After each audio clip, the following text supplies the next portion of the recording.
tonight at training ahead of Saturday's trip to Caledonian Braves. First off, how's the group looking ahead of Saturday?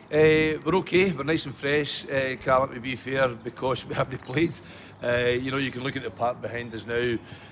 Tuesday night and last Saturday, it was incredible for me. I was on the pitch and there's no way the game should have been off. It's as simple as that. Referees, I know they've got a job to do, but I keep saying common sense, and sometimes it's just missing. But the games certainly should have been played. I think Tuesday night's fair to say we did a full training session on the pitch without any hassle.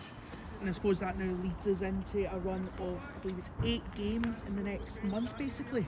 Yeah, but that's I think the next 3 weeks are Tuesday, Saturday, which is fine. We're a young group, and you want to play. I know when I played, you would rather do a midweek game than training sessions, and that's what it's all about. It's all about games and playing. But 8 games, you're right to go, 6 at home, and a real chance over the period to get some points on the board and hopefully move up the league a little bit. It'd be a miss for me not to mention the news that broke on Tuesday evening that former chairman Bobby Cameron stood down. Yeah, Bobby was great to work with. The board over the past year, it's been a thankless job for everybody, Callum. You know the circumstances, all the fans know the circumstances, and it's football life, it's the world that's here.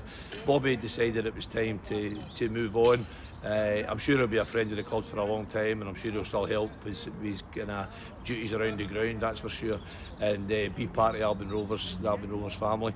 So I'm sorry to see him going, but that's his choice, and hopefully, obviously, I wish him well for the future, and hopefully we'll move on and do well thinking about him.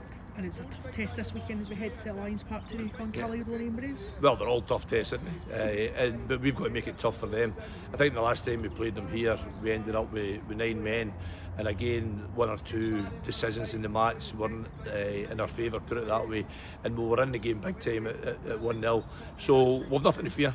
It's a good pitch, it's a new pitch, the Alliance Park, so that's brilliant for playing on, which we're looking forward to. And the Albion Rovers fans will be behind us as always, and we'll give it our best shot. And if we do that, then fingers crossed we get something.